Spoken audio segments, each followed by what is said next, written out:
فاتحہ.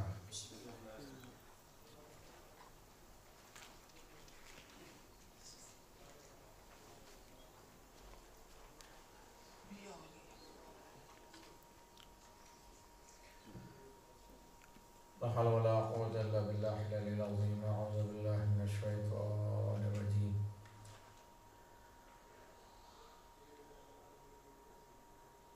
الحمد لله رب العالمين. الصلاة والسلام على أشرف الأنبياء والمرسلين سيدنا ونبينا وشفينا والقاسم ابن محمد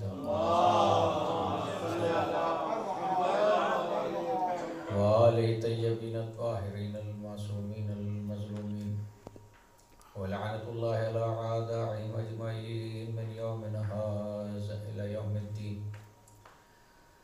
أما بعد فقد قال الله تبارك وتعالى في كتابه المبين وهو أصدق الصادقين. بسم الله الرحمن الرحيم. قال رسول الله صلى الله عليه وآله وسلم طلب العلم فریضۃ علی کل مسلم. درود بھیجے محمد.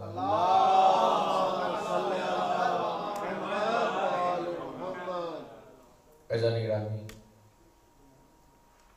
شب جمعہ ہے اور آج کی شب کی بڑی فضیلت ہے. معصوم نے فرمایا کہ شب جمعہ سے لے کر اور یوم جمعہ تک فرشتہ ندا دیتا ہے یا خدا انتظار میں رہتا ہے کہ کوئی ہے جو اپنے گناہوں کی بخشش کا طلبگار ہو. تو لہذا ہم بارگاہ الہی میں دعا کرتے ہیں پالنے والے آج کے ذکر کے صدقے میں مولا امام علی نقی علیہ السلام کے صدقے میں حاضرین مجلس کے تمام گناہان کبیرہ گناہان صغیرہ اور تمام بانیان مجلس کے گناہان کبیرہ اور صغیرہ اور تمام محب اہل بیت جو دنیا سے گزر چکے ہیں بالخصوص ہمارے آبا و اجداد تمام کے گناہوں کو خداوند عالم بخش دے اور ہمیں اپنی معرفت عطا فرما. ہمیں سوائے اپنے کسی کا محتاج قرار دے. عزیزان گرامی، دنیا میں آنا اور پھر آ کے جانا یہ حقیقت ہے. کوئی ایسا نہیں ملتا کہ جو دنیا میں آ کے اور بس یہیں بس جائے. اب دنیا میں آنے کے بعد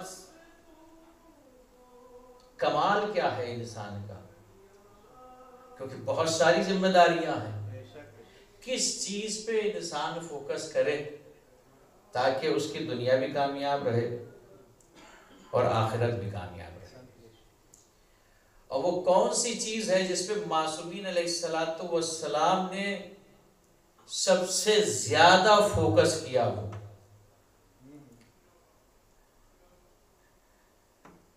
امام علی نقی علیہ السلام کی شہادت کی مجلس ہے کہ کوئی سا بھی معصوم ایسا نہیں ہے کہ جس پہ مصیبتوں کے پہاڑ نہ ٹوٹے ہوں. مصیبتوں کے پہاڑ. دشمن نے ہر سمت سے کوشش کی کہ ان کو فنا کر دیا جائے. تو یہ مجلسوں کا جو سلسلہ ہے اور یہ ذکر کا جو سلسلہ ہے، شہادتوں کا جو سلسلہ ہے، یہ صرف یہیں تک نہیں کہ ہم گریہ کر کے پرسہ پیش کر کے خاموش ہو جائیں گھر چلے جائیں. نہیں، ہمیں اس طرف متوجہ ہونا ہے ذکر سے، دنیا متوجہ ہو نہ ہو کہ زندگی اور موت دینے والا کوئی نہیں ہے سوائے خدا کی.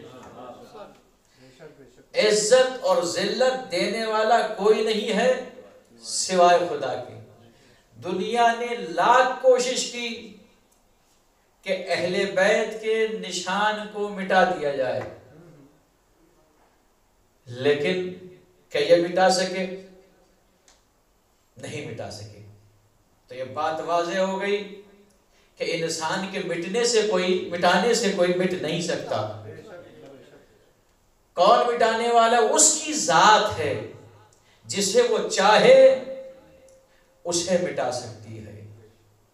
عزیزان گرامی، دوسرے چاہا کہ ہمیں عزت مل جائے، شہرت مل جائے۔ آپ نے دیکھا کہ ایک طرف تو تخت ہے، فوج ہے، ساری چیزیں ہیں، مگر جب اہل بیت کے سامنے مقابلہ ہوتا ہے، تقابل ہوتا ہے، تو اپنے آپ کو ذلیل و رسوا محسوس کرتے ہوئے نظر آتے ہیں۔ یہ کس بنا پر ہے یہ ساری چیزیں، بغض و حسد؟ اس کا ایک ہی ریزن ہے، اور اس کا نام ہے جہالت۔ جب انسان جہالت کے سمندر میں ڈوب جاتا ہے، غرق ہو جاتا ہے، تو وہیں سے ایک چیز جنم لیتی ہے جس کا نام ہے میں، کہ میرے مقابلے میں بھلا کوئی آ سکتا ہے؟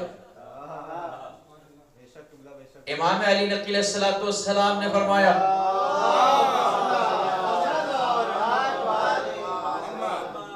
میں امام ہی کے اقوال پیش کروں گا، کیونکہ ہمیں لازم ہے، ضروری ہے کہ جس امام کی شہادت کی تاریخ ہو تو کچھ نہ کچھ ان کے حوالے سے بیان کیا جائے، ورنہ تصور کیا ہے کہ صرف جو بھی اقوال، جو بھی حدیثیں ہیں وہ مولائے کائنات سے یا چھٹے امام سے، لیکن آخر کے جو امام ہیں ان کی طرف ہم اتنا فوکس نہیں کرتے۔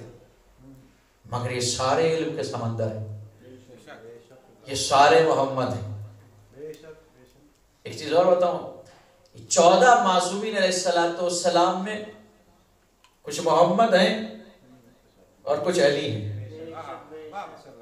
کچھ محمد ہیں، کچھ علی ہیں۔ اب اندازہ لگائیے، یہ بھی مشیت الہی، اور یہ نام جو دیے ہیں یہ معصوم نے نہیں دیے ہیں، یہ اللہ نے رکھے ہیں۔ ہر معصوم کا نام لوح محفوظ پر موجود تھا۔ رسالت مآب علیہ السلام نے اپنی حیات میں بتا دیا کہ میرے 14 جانشین ہوں گے، 13 جانشین ہوں گے، اور سب کے نام بتائے ہیں۔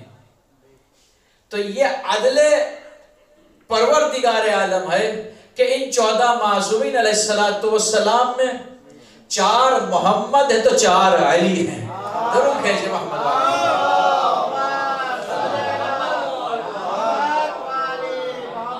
بالکل بیلنس رکھا، 4 محمد ہیں تو 4 ہی علی ہیں۔ اللہ اکبر۔ عزیزان اکرامی، یہی امام علی نقی علیہ السلام فرماتے ہیں کہ جو انسان جہالت، ہر معصوم نے جس چیز پر فوکس کیا ہے اس کا نام علم ہے۔ مصیبتوں کے بعد، پریشانیوں کے بعد آدمی ٹوٹ جاتا ہے، اپنے آپ کو سنبھالنے کی کوشش کرتا ہے، لیکن اہل بیت نے کربلا کے بعد، چوتھے امام نے کربلا جیسے واقعے کے بعد جس چیز کی بنیاد رکھی ہے اس کا نام ہے علم۔ کیوں؟ جہاں جہالت ہوگی وہیں اندھیرا ہوگا، وہیں انتشار ہوگا، وہیں غربت ہوگی، وہیں فقر و فاقہ ہوگا۔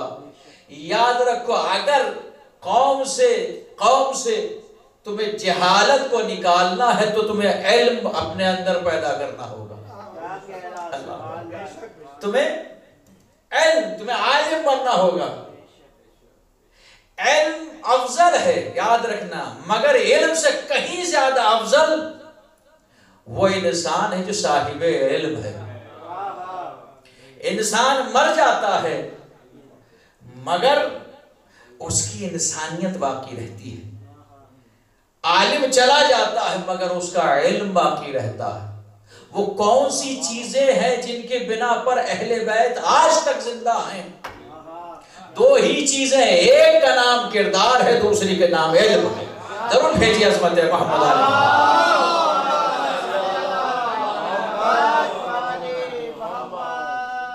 کون سی چیز ہے جس نے اہل بیت کو آج تک زندہ رکھا؟ ایک تو کردار اور دوسرا علم۔ علم وہ کمال ہے، علم وہ شے ہے جو انسان کو مرنے نہیں دیتا۔ علم وہ شے ہے، علم وہ چیز ہے جو انسان کو اللہ کے اتنے قریب کر دیتا ہے کہ فرشتوں سے زیادہ بلند ہو جاتا ہے۔ علم وہ شے ہے کہ اگر انسان علم کے ذریعے اس کی معرفت حاصل کر لے، اور جب معرفت حاصل ہو جاتی ہے، امام علی نقی السلام فرماتے ہیں کہ جس انسان کے دل میں خوف خدا پیدا ہو جاتا ہے، جس کے دل میں اللہ کا خوف پیدا ہو جاتا ہے، اللہ پھر اس کا خوف لوگوں کے دلوں میں پیدا کر دیتا ہے۔ جس کے دل میں خدا کا خوف ہو، یہ مولا کائنات، یہ معصومین علیہ السلام مصلی پر لرزتے ہوئے نظر آ رہے ہیں وضو کے لیے، رونگٹے کھڑے، اور کیوں؟ یہ خوف خدا ہے۔ جب خوف خدا ہے تو پھر اللہ نے ان کا خوف عالمین کے لوگوں کے، عالمین کے جو مخلوق ہے ان کے دلوں میں رکھا ہے۔ یاد رکھو، چاہتے ہو کہ اپنا خوف لوگوں کے دلوں میں پیدا کرو تو تلوار سے، سمجھے، طاقت سے، اسلحوں سے، فوج و فراوانی سے کسی کے دل میں خوف پیدا نہیں کر سکتے، اس لیے کہ اگر طاقت تمہیں خدا نے دی ہے تو طاقت اس نے اور کو بھی عطا کی ہے، سمجھے؟ تو ایک سے بڑھ کے ایک طاقتور ہوتا ہے، تو لہٰذا طاقت کی بنا پر تم کسی کے دل میں اپنا خوف پیدا نہیں کر سکتے۔ یہ جہالت ہی ہے تو ہے، مولا فرماتے ہیں یہ جہالت ہی ہے۔ انسان کتنا عجیب ہے، جب کسی کو جانور کہہ دو تو ناراض ہو جاتا ہے، اور اسے شیر کہہ کے پکارو تو خوش ہونے لگتا ہے۔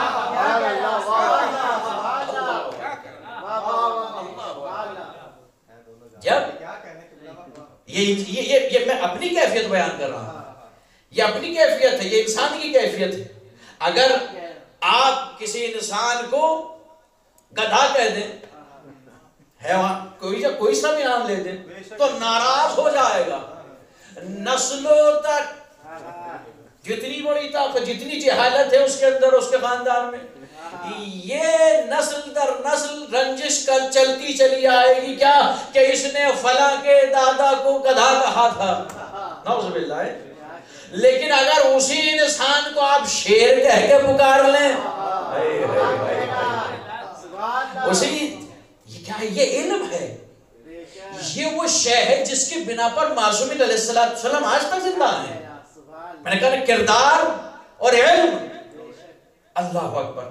وہی انسان جسے ہم نے دوسرا حیوان کہا ناراض ہو گیا، لیکن جب شیر کہا خوش ہو گئے، خوش ہو گئے۔ کیا کہتے ہیں کہ صاحب فلاں آدمی نے مجھے شیر کہا ہے، کیا شیر کا بچہ ہے، یعنی باپ کو بھی جانور کہا، اسے بھی جانور کہا، سمجھے؟ اب کوئی برا نہیں مانا۔ تو یہ فکر ہے ہماری، یہ علم ہے ہمارا، یہ معیار ہے ہمارا، یہ جہالت ہے ہماری۔ یہ کب ہوتی ہے؟ مولا تسم امام فرماتے کہ جب انسان، تم بھیجے محمد والا،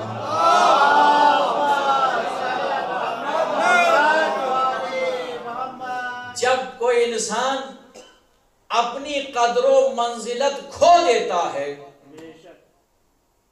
یاد رکھنا، جب کوئی انسان اپنی قدر و منزلت نہیں پہچانتا، نہیں جانتا، تو اب اس سے کہ شر سے بچنے کے لیے تیار ہو جاؤ۔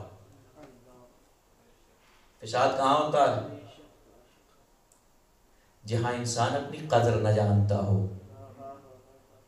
اگر میں اپنی قدر جانتا ہوں تو مجھے پتا ہے کہ مجھے کبھی بھی موت آ سکتی ہے۔ اگر میں قدر جانتا ہوں، میں اپنی وقار جانتا ہوں، اپنی عزت جانتا ہوں، تو میں کبھی کسی سے فتنہ نہ کروں گا۔ اس لیے کہ جب انسان قدر کب جانے گا؟ جب اس کے پاس علم ہوگا۔ اور جب جہالت ہوتی ہے تو پھر وہ اپنی قدر و منزلت نہیں جانتا۔ جہالت انسان کو حیوان بنا دیتی ہے۔ مولا فرماتے ہیں کہ جب انسان اپنی قدر و منزلت نہیں جانتا، نہیں پہچانتا، تو پھر اب لوگوں کو اس کے شر سے بچنے کے لیے تیار ہو جانا چاہیے. یہی سبب ہے کہ میں نے اپنی قدر نہیں جانی, میں نے اپنی منزلت نہیں جانی, میں کسی سے لڑ گیا, سمجھ گئے, میں نے کسی کے ساتھ فتنہ کر دیا, 4 میرے ساتھ اور آ گئے, میں بھی ذلیل ہوا, وہ بھی ذلیل ہوئے. سمجھے؟ تو جب تم دیکھو کہ کوئی انسان قابو سے باہر ہو رہا ہے تو سمجھ لو یہ اپنی منزلت نہیں پہچانتا. درود بھیجو محمد.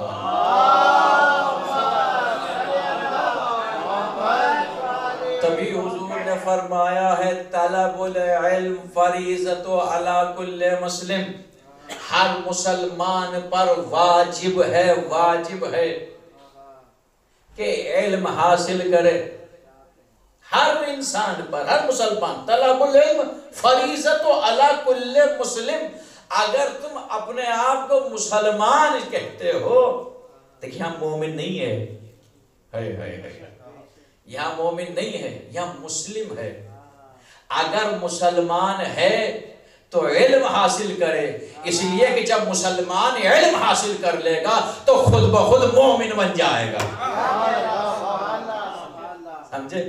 پھر خود بخود مومن بن جائے گا. شرط کیا ہے؟ سب سے پہلے مولانا نے فرمایا کہ ہر مسلمان پر واجب ہے, جیسے نماز واجب, جیسے روزہ واجب, جیسے خمس واجب, اسی طریقے سے واجب کیا ہے؟ علم واجب ہے. علم حاصل کرنا ہر مسلمان پر واجب ہے. ولایت تبھی دلوں میں باقی رہتی ہے جب علم رہتا ہے. جس دل میں جہالت ہو وہاں ولایت باقی نہیں رہتی. یاد رکھنا, جہالت ولایت کی دشمن ہے. ولایت وہ شے ہے جہاں کسی کے دل میں ولایت آئی وہاں جہالت کے اندھیرے اس کے دل سے دور ہو جاتے ہیں, پاک و پاکیزہ ہو جاتا ہے, طیب و طاہر ہو جاتا ہے. ولایت انسان کو دانا بنا دیتی ہے, ولایت انسان کو عاقل بنا دیتی ہے, ولایت انسان کو منکروں سے دور کر دیتی ہے, ولایت انسان کے اندر انکساری پیدا کر دیتی ہے, ولایت انسان کو متکبر نہیں بناتی. اگر میرے پاس تھوڑا سا علم ہے یا زیادہ علم ہے اور اس کے ساتھ ساتھ میرے اندر تکبر ہے, اگر تکبر ہے تو پھر میں عالم نہیں ہوں. علم کا کمال یہ ہے کہ وہ تکبر کے اندھیروں سے نکال کر انکساری کے اجالوں میں لے جاتی ہے. اللہ اکبر, اجالوں میں لے جاتی ہے. عزیزو, علم حاصل کرو. ایک شخص آیا مولا کی خدمت میں, غالباً چھٹے امام کا واقعہ ہے, اور آنے کے بعد فرمایا کہ مولا, میں اختصار کے ساتھ بیان کر رہا ہوں کہ مولا مجھے اپنے علم سے تھوڑا سا علم دے دیجیے. مولا نے کیا فرمایا تھا؟ مولا نے فرمایا کہ علم کو تو کیا سمجھتا ہے؟ کیا علم کوئی ایسی چیز ہے جو بازاروں میں ملتی ہے؟ کیا علم کوئی ایسی چیز ہے جو کتابوں میں ملتی ہے؟ مولا پھر علم کیسے حاصل کیا جاتا ہے؟ یہ میرے اپنے الفاظ ہیں. مولا پھر علم کیسے حاصل کرے؟ کا علم جسے وہ چاہتا ہے اسے ملتا ہے. تو مولا اس کے لیے کیا کرنا ہوگا کہ اس کے لیے سب سے پہلے تمہیں اپنے انا کے تکبر کو توڑنا ہوگا. اللہ اکبر, اللہ, سب سے پہلے اپنے انا کے تکبر کو توڑنا ہوگا. تمہیں اس چیز کا احساس کرنا ہوگا, یقین رکھنا ہوگا اپنے دل کے اندر کہ میں کچھ نہیں ہوں, نہ میں ہوں نہ میرا وجود. اگر کوئی شے ہے تو اس کی ذات ہے. جب یہ چیز انسان کے دل میں پیدا ہو جاتی ہے کہ میری کوئی حیثیت, میرے کوئی وجود, میرا کوئی وقار نہیں ہے, اب وہاں سے علم کی روشنی اس کے سینے میں پروان چڑھنے لگتی ہے. یا اللہ، لا الہ، یہ کلمے کا، یہ ہمارے مسلمان ہونے کا پہلا کلمہ ہے۔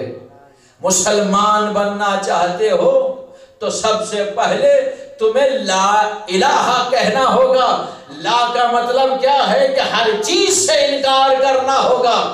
کیا کہا ہم نے؟ لا الہ الا اللہ، کوئی شے نہیں ہے سوائے اللہ کے۔ تو ہم سمجھ میں آیا کہ اللہ کی وحدانیت کا اقرار، پہلے ہر چیز کو فنا کرنا ہوگا تب وحدانیت کا اقرار ہوگا۔ اگر یہ ساری چیزیں تمہارے دل میں موجود ہیں اور ساتھ ساتھ وحدانیت کا اقرار ہے تو یہ دعویٰ سچا نہیں ہے، تم جھوٹ بول رہے ہو۔ اگر اس کے بندے بننا چاہتے ہو پہلے ہر چیز کو ٹھکراؤ، پہلے ہر چیز کو ٹھکراؤ۔ اللہ اکبر، پہلے ہر چیز کو تمہیں، نہ میں ہوں، نہ میرا وجود ہے، نہ میری دولت ہے، نہ میرا علم ہے، کچھ نہیں ہے، جو کچھ ہے اس کی ذات ہے۔ یہی سبب ہے کہ معصومین علیہ السلام کے اختیار میں کائنات۔ عزیزو، اگر اس دنیا کے اندر کوئی پولیس والا کسی کا جان پہچان والا مل جائے تو اکڑ کے چلنے لگتا ہے۔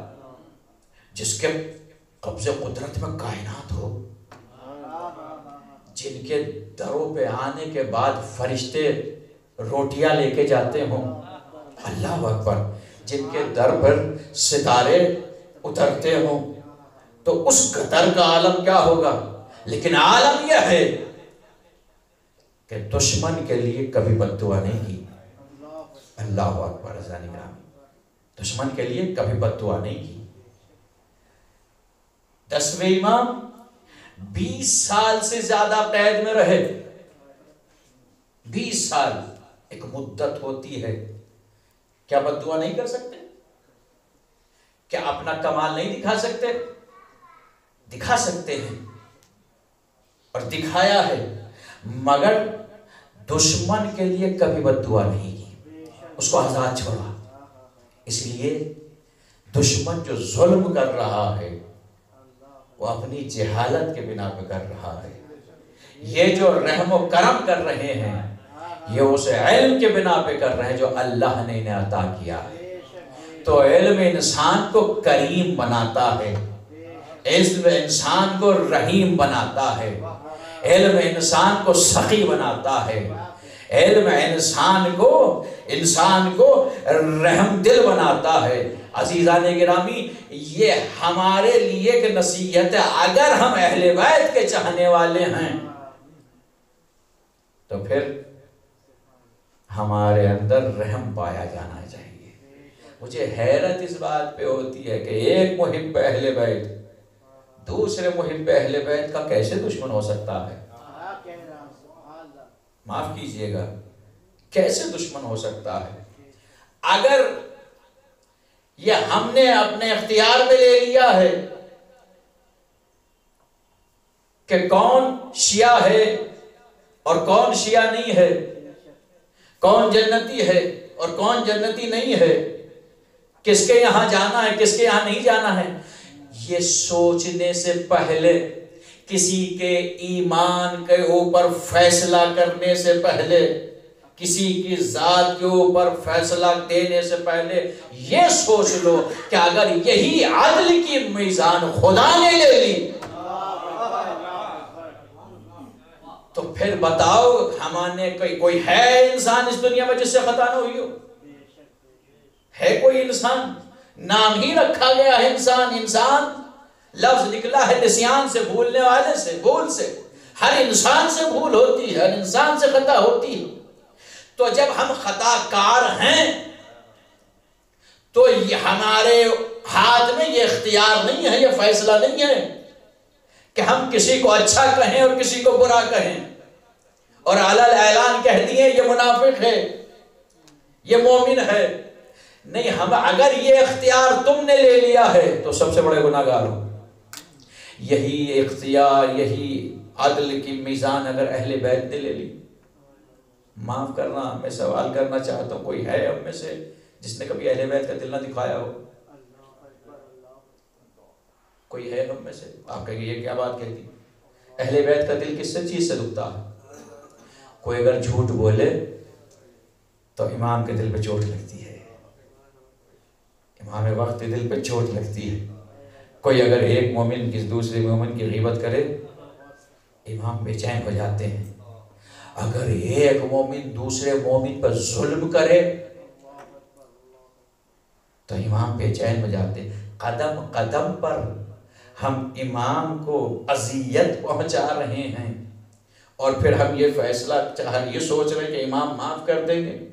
نہیں، امام معاف کریں گے ہمیں، لیکن یہ ان کا رحم و کرم ہوگا کس بنا پر؟ صرف اور صرف اس فرش عزا کے صدقے میں بخشے جائیں گے، ان آنسوؤں کے صدقے میں بخشے جائیں گے، اس ماتم کے صدقے میں بخشے جائیں گے۔ تو لہٰذا جب اس ذکر کے، اس فرش کے صدقے میں وہ بخش سکتے ہیں تو کیا حسین کے صدقے میں ہم کسی کو نظر انداز نہیں کر سکتے؟ اللہ اکبر، درود بھیجے محمد و آل محمد۔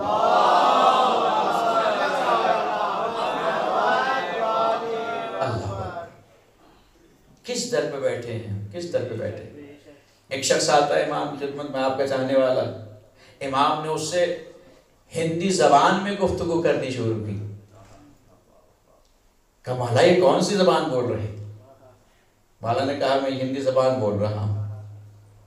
وہ حیرت میں رہ گیا۔ مولا نے ایک کنکری اٹھائی، اپنا لعاب دہن لگایا، کس کے ماننے والے ہیں، اور پھر اسے نکالے سے چوس۔ یہ کہتا ہے میں بہت دیر تک اسے چوستا رہا۔ کہ اس کا نتیجہ یہ ہوا، اس کا نتیجہ یہ ہوا کہ میں 72 زبانیں بولنے لگا۔ اس کا نتیجہ یہ ہوا، علم یونیورسٹیز میں ملتا ہے، ہمارے نزدیک ہے، اسکولوں میں ملتا ہے نہیں، اسی در سے علم ملے گا، مگر سچے پاک اور صاف دل کے ساتھ اس در پہ آگے تو بیٹھے۔ یہ کہتا ہے جب تک میں زندہ رہا، اگر کوئی فارسی کا شخص آتا تو فارسی بات کرتا تھا، کوئی ہندی شخص آتا تو ہندی میں بات کرتا، جو بھی جس ملک کا جاننے والا آتا تھا میں اس سے اسی زبان میں بات کرتا۔ 72 زبانوں میں بات کرنے لگا۔ اللہ اکبر۔ ایک شخص آتا ہے، یار آنے کے بعد کہتا مولا میرا جانور جو ہے وہ بہت ضعیف ہو چکا ہے، وہ بہت ہی خرامہ چلتا ہے، بہت وقت لگتا ہے آپ تک آنے کے لیے۔ مولا نے یہ نہیں کہا اللہ اسے میرے پاس لے کے۔ کس کے چاہنے والے ہیں آپ؟ کس کے ماننے والے ہیں؟ کس کے ماننے؟ اکثر میں کہتا ہوں کس کے ماننے والے ہیں؟ جن کے قبضے میں وہ دنیا ہے جس کو پانے کے لیے قدم قدم پر ہم ذلیل و رسوا ہوتے رہتے ہیں۔ کبھی اس کے سامنے ہاتھ، کبھی اس کی تعریف، کبھی اس کی تعریف، کہ صاحب اس کی تعریف کریں تو یہ محفل میں پڑھوا دے گا، وہاں مجلس میں کہا اس کی تعریف کریں تو وہ مجلس میں ہمیں بلا لے گا۔ کس کے ماننے والے ہیں؟ قدم قدم پہ ذلیل و رسوا، اور کسی کی آپ مد و سرائی نہ کریں، اس لیے کہ الحمدللہ رب العالمین، تمام تعریفیں اللہ کے لیے ہیں۔ اگر تعریفوں کو ہم نے محدود کر دیا ہے انسانوں کے لیے اور خدا کی تعریف کو بھول گئے ہیں تو پھر یاد رکھنا یہی عمل ہماری نسلوں میں منتقل ہو جائے گا۔ سمجھے؟ جس طریقے سے ہم منت و سماجت دوسروں کے آگے دوسروں کی تعریفیں تاکہ وہ ہمیں قریب کر لیں، تو یاد رکھو نسلوں کو محتاج بنا کے جا رہے ہو۔ مولا نے فرمایا تم جو ہو وہ تمہارے ماں باپ کے اعمال ہیں، اور جو تمہاری اولاد ہوگی وہ تمہارے اعمال ہوں گے۔ کچھ چیزیں وہ ہوتی ہیں جو نسل در نسل ٹرانسفر ہوتی ہیں۔ اگر تقویٰ چھوڑ کے جا رہے ہو تو تقویٰ ہی بچوں میں منتقل ہوگا۔ اللہ اکبر، تقویٰ ہی منتقل ہوگا۔ عزیزو، مولا نے فرمایا اسے بلایا نہیں کہ تیرا جانور کہاں ہے، ہاتھ پھیرتے، دعا کرتے۔ کس کے چاہنے والے ہیں؟ 10ویں امام سے کیا فرما رہا ہے چاہنے والا؟ کہ مولا میرا جانور آہستہ چلتا ہے، ہوتے ہیں بہت سے مٹھے لوگ ہوتے ہیں، بہت سے جانور مٹھے ہوتے ہیں، میں اپنی زبان میں کہوں کہ بہت سست ہے. مولا نے کہا جا آج سے ہم نے اس کا مزاج بدل دیا، ہم نے ابھی سے اس کا مزاج بدل دیا ہے.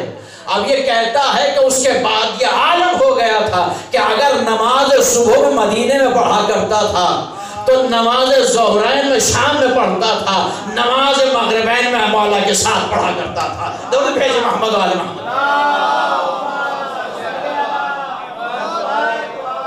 اللہ اکبر. جانے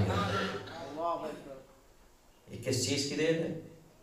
مولا وہاں مانگنے کی دیر ہے، عطا میں دیر نہیں ہے.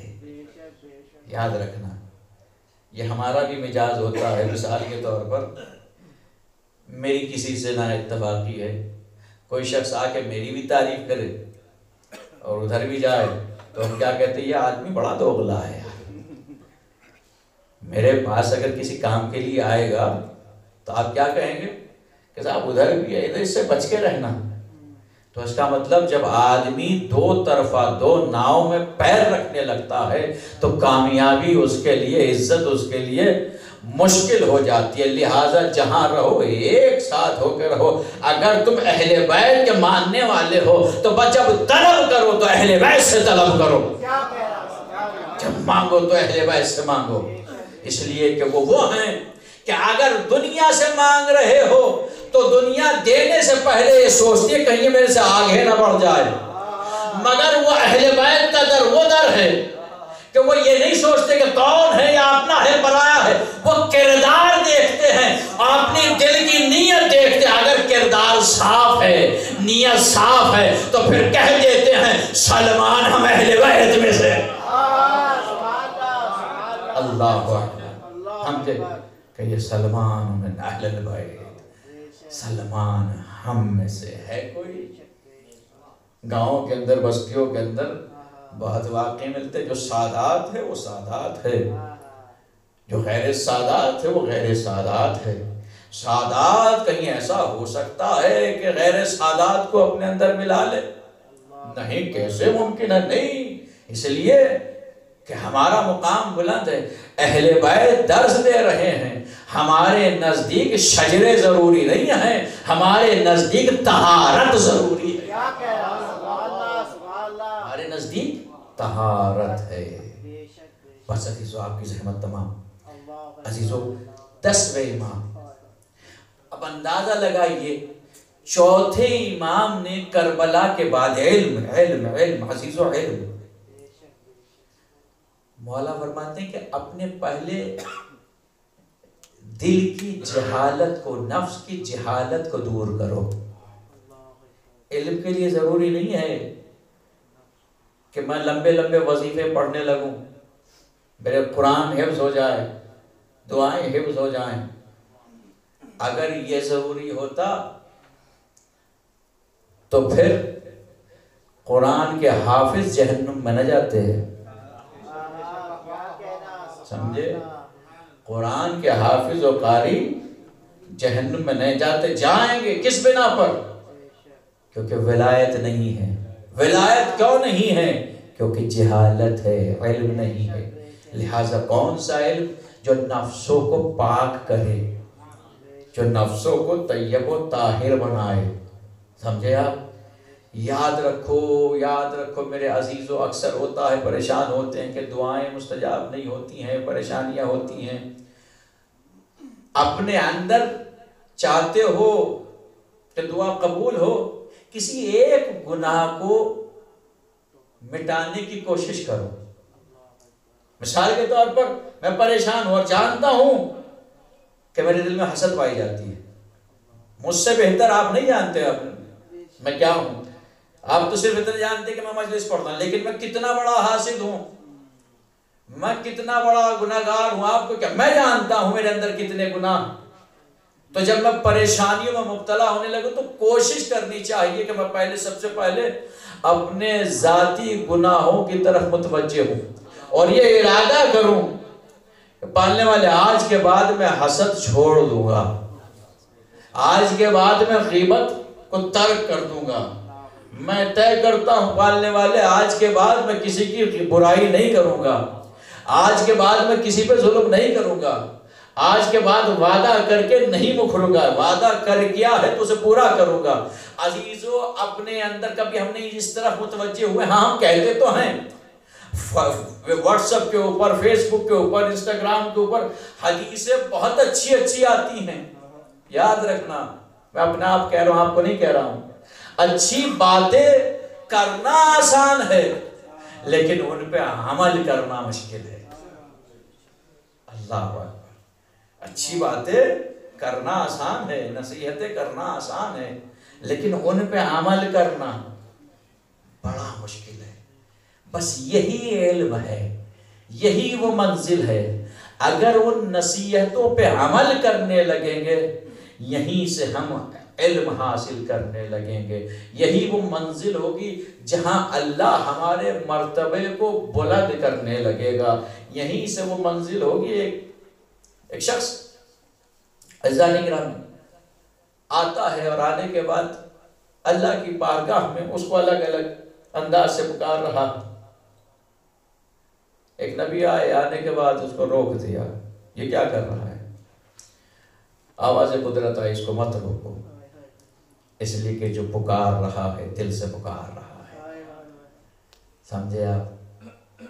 اپنے نفس کو ان مجلسوں کا بہترین تبرک یہی ہے کہ ان مجلسوں کے ذریعے نفسوں کی طہارت کریں، ان مجلسوں کے ذریعے ایک دوسرے کے قریب آئیں، ان مجلسوں کے ذریعے ہم ایک دوسرے کے دلوں میں محبت پیدا کرنے کا ذریعہ بنے۔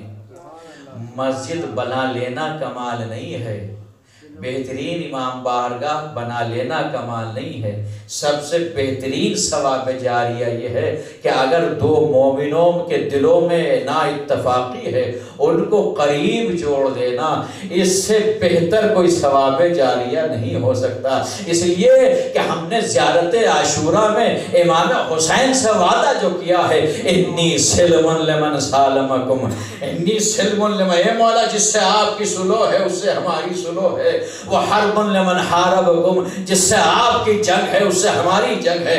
عزیزان گرامی، جب ہم جھوٹ نکال رہے ہیں تو سب سے پہلے اس جھوٹ کو اپنی زندگی سے نکالیے کہ جو امام حسین کا محب ہے وہ ہمارا محب ہونا چاہیے، چاہے گناہگار ہی کیوں نہ ہو۔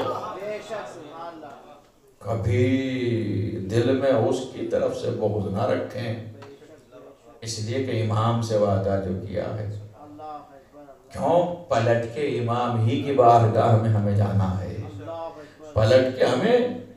اگر مولا نے پوچھ لیا کہ تو نے صبح شام مجھ سے وعدہ کرتا تھا، اکثر زیارت عاشوراء پڑھنی چاہیے، بہت ثواب ہے، لیکن اس پہ عمل بھی کرنا چاہیے۔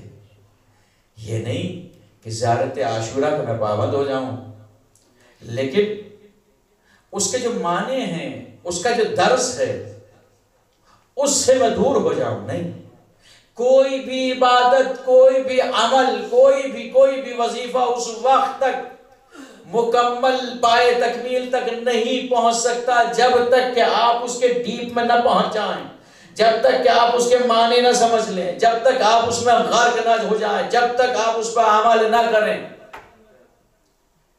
آیا کوئی شخص مولا کی خدمت، مولا پریشان، استغفار کر، مولا روزگار نہیں، استغفار کر۔ آیت اللہ بہجت سے کسی نے سوال کیا کوئی بہترین عمل بتا دیجئے، کہا استغفار کیا کرو، استغفار کیا کرو۔ کیوں؟ اس لیے اہل بیت سے قربت کا سب سے بہترین ذریعہ استغفار ہے۔ اب استغفار کی میں نے تسبیح تو پڑھی لیکن عمل کچھ نہیں ہے۔ نہیں، جب میں نے کہا پالنے والے میں بخشش چاہتا ہوں اپنے گناہوں کی تجھ سے، تو مجھے ان گناہوں کو ترک کرنے کی عادت بھی تو ڈالنی ہے نا، ہے نا؟ پولیس نے پکڑ لیا، جیل میں ڈال دیا، کہا صاحب رہا ہو گئے، کہ آج کے بعد چوری نہ کریں گے، اور اگر پھر چوری میں ملوث ملے نہیں، اگر آپ نے بارگاہ الہی میں کر رہے ہو، کہہ رہے ہو استغفر اللہ ربی واتوب الیہ، استغفر اللہ ربی واتوب الیہ، تو اپنے گناہوں کی طرف کم سے کم متوجہ تو ہونا چاہیے کہ ہم کر کیا رہے ہیں۔ اللہ کو نیکیاں نہیں چاہیے، اللہ کو نیکیاں نہیں چاہیے، اللہ کو کردار چاہیے۔ یاد رکھو عزیزان گرامی، استغفر اللہ ربی واتوب الیہ بہترین وظیفہ ہے، بہترین عمل ہے۔ ایک شخص آتا ہے صبح شام استغفار پڑھ رہا ہے، مولا نے فرمایا وائے ہو تجھ پر، تو صرف زبان سے ادا کر رہا ہے اور عمل سے دور ہے، کہ اس وقت تک توبہ قبول نہیں ہوتی جب تک پہلے اس گناہ کو ترک کر، پھر اس کی منزلیں وہ بیان نہیں کروں گا۔ درود بھیجے محمد والے محمد پر۔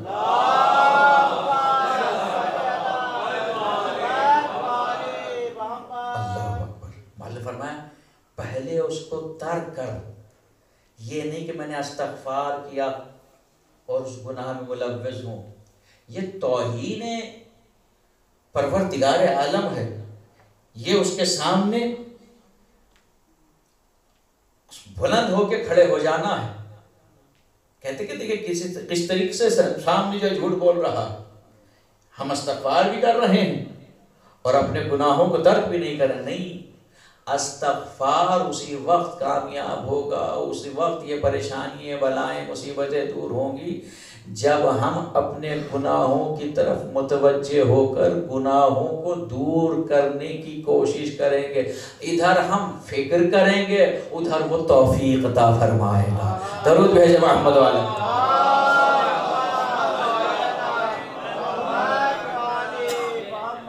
حقیقتاً یہ بات بہت بورنگ لگتی ہے، لیکن سچ یہی ہے۔ جتنے آپ کو مرجع ملیں گے، جتنے آپ کو جلیل القدر ہستیاں ملیں گی، آپ ان میں یہی دیکھیں گے کہ وہ اپنے ذات کی طرف متوجہ رہتے ہیں کہ میں کیا ہوں، وہ دوسرے کی طرف متوجہ نہیں رہتے وہ کیا ہے، میں نے کیا کیا ہے، میں کتنا گناہ گار ہوں۔ جب تک انسان اپنے گناہوں کی طرف متوجہ نہیں ہوتا اس وقت تک جہالت دور نہیں ہو سکتی۔ جب تک انسان، یہی پریشانی کہ میں اپنی پریشانی کی طرف متوجہ نہیں ہے، ہم دوسری طرف متوجہ ہیں، تو جب تک ہم دوسرے کے عیبوں کو تلاش کرتے رہیں گے ہمارے عیب دور نہیں ہو سکیں گے، ہماری زندگی بحال نہیں ہو سکے گی، ہماری پریشانی دور نہیں ہو سکے گی۔ چاہتے ہو ہماری پریشانی دور ہو تو دوسروں کے لیے دعا کرو، لیکن اپنے آپ اس وبا سے نکلنے کی کوشش کرو۔ ایک اور چیز، آخری چیز، 10ویں ماہ فرماتے ہیں اور اس کا سبب جہالتی ہے۔ مولا نے فرمایا اکثر ہمارے معاشرے میں پایا جاتا ہے کہ پیر کے دن یہ نہیں کرنا، منگل کے دن نہیں نکلنا، یہ نہیں کرنا۔ یہ مولا نے فرمایا دنوں کو برا مت کہو ورنہ دن تمہارے لیے برے بن جائیں گے۔ یہ 10ویں امام کی حدیث ہے، دنوں کو برا مت کہو ورنہ یہ تمہارے لیے برا بن جائیں گے۔ ایک جگہ فرماتے ہیں دنوں کو برا نہ کہو ورنہ قیامت کے دن یہ تمہارے لیے برے بن کے کھڑے ہو جائیں۔ یہ جہالت ہے، یہ رسمیں چلی آ رہی ہیں ہمارے ہندوستان اور پاکستان میں، کیونکہ راجپوتانہ کلچر تھا، وہ جو آج آپ دیکھ رہے ہیں کہ اتنا پرانا کلچر، اس کلچر کو ہم نے اب اڈاپٹ کیا ہوا ہے کہ یہ فلاں دن صحیح نہیں ہے، یہ فلاں دن صحیح نہیں ہے۔ معصوم فرماتے ہیں ہر دن ہر امام سے منسوب، ایک امام سے منسوب ہے، ہر دن ایک نہ ایک امام سے منسوب ہے۔ جب دن امام سے منسوب ہے تو پھر وہ برے کیسے ہو سکتے ہیں؟ درود بھیجے محمد والے۔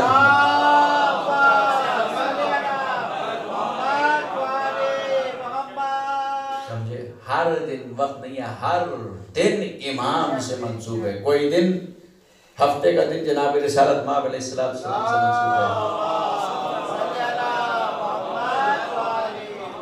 ہر دن چاہے وہ ہفتہ ہو، چاہے وہ اتوار ہو، چاہے وہ پیر ہو، کوئی دن برا نہیں ہے، برا میں ہوں۔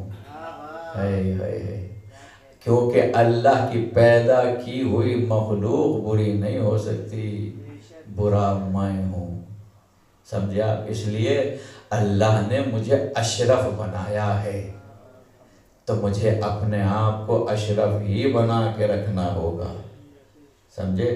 اللہ اس دنیا میں جب بھیجتا ہے تو طیب و طاہر بھیجتا ہے، پاک و پاکیزہ بھیجتا ہے۔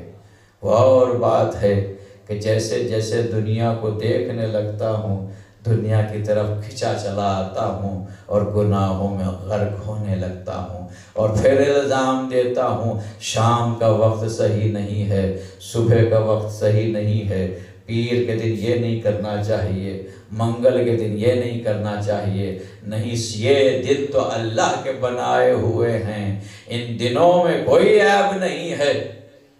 اگر دنوں میں عیب ہوتا تو پھر یہ دین لاریب نہ ہوتا، سمجھے؟ اس کی بنائی ہوئی ہر شے اپنے مقام پر مکمل ہے۔